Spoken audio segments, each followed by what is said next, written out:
Hello guys, మనకి వీరేందర్ సెహ్వాగ్ ఒక post పెట్టాడు నిన్న. సో అది చూసుకుంటే చాలా వైరల్ అయిపోయింది. ఎందుకంటే నిన్న సాయంత్రం 5ంటికి అనుకుంటా మరి ఇండియాకి అలాగే పాకిస్తాన్ మధ్య జరుగుతున్న ఈ కాల్పులు ఉన్నాయి కదా.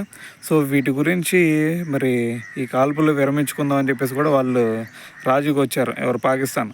సో అయితే మరి దీని గురించి మనకి డొనాల్డ్ ట్రంప్ కూడా దీని గురించి రియాక్ట్ అయ్యాడు. సో వీళ్ళిద్దరి మధ్య మరి ఎటువంటి కాల్పులు జరగవు, ఇక మరి వీళ్ళిద్దరి మధ్య గొడవ ముగిసిపోయిందని చెప్పేసి ఆయన కూడా ఒక స్టేట్మెంట్ ఇచ్చాడు.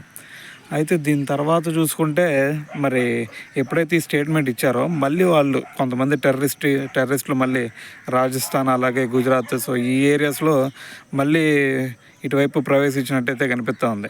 సో ఏదేమైనా సరే మరి ఇటువంటి చర్యలు వాళ్ళకి అలవాటే కాబట్టి సో దాని గురించి మరి వీరేందర్ సెహ్వాగ్ ఒక పోస్ట్ పెట్టాడు. సో మీకు ఎంత చెప్పినా అంతే, దాని తర్వాత మీకు మీ పరిస్థితి ఎలా ఉండిద్ది అంటే కుక్కతో ఒక వంకర అన్నట్టే ఉండిద్ది అని చెప్పేసి ఒక పోస్ట్ పెట్టాడు. సో అది పాకిస్తాన్ ఉద్దేశించి అనుకోవచ్చు. సో అయితే మరి ఆ పోస్ట్ అయితే ఇప్పుడు వైరల్ అవుతుంది అనమాట.